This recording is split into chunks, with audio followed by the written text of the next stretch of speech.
Hi, I'm Eric Polsky. I'm going to show you how to use parameter field lists to create flexible interfaces that your customers are going to love.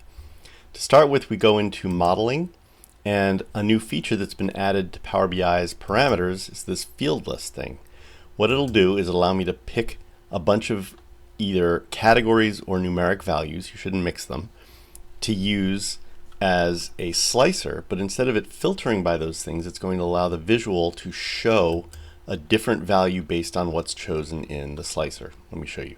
So I'm going to start with a couple of common things people might want. So let's say total sales, total units, and maybe we'll do something like total units variance and year-to-date sales. I don't know, a couple different choices in here. So that looks great. I'm now going to create this parameter, but rather than calling it parameter, I'll call these calculations. Watch on the right side here. When I click create, it creates a table.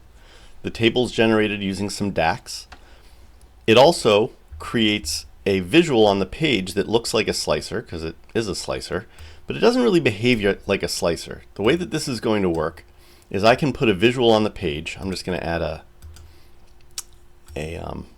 card for a moment, and I can tell this card to use the selected calculation. When I choose total sales, that's what we're seeing. Total units variance, year-to-date sales. So here's how I can now take advantage of this to make a really flexible and interesting interface.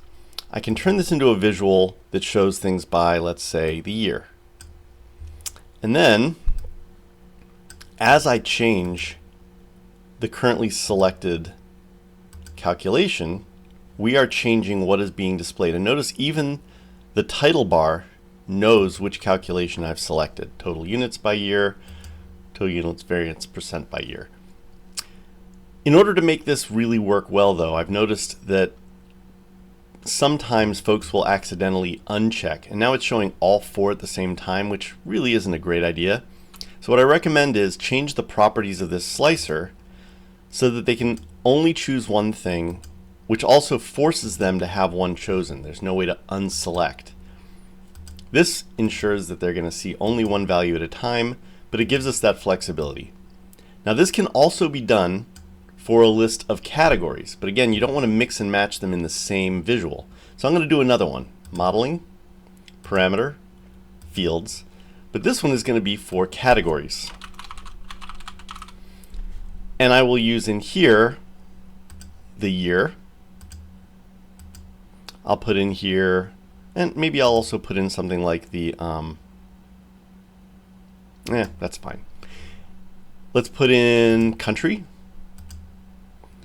Let's put in manufacturer. And let's add in our product category. Got another slicer.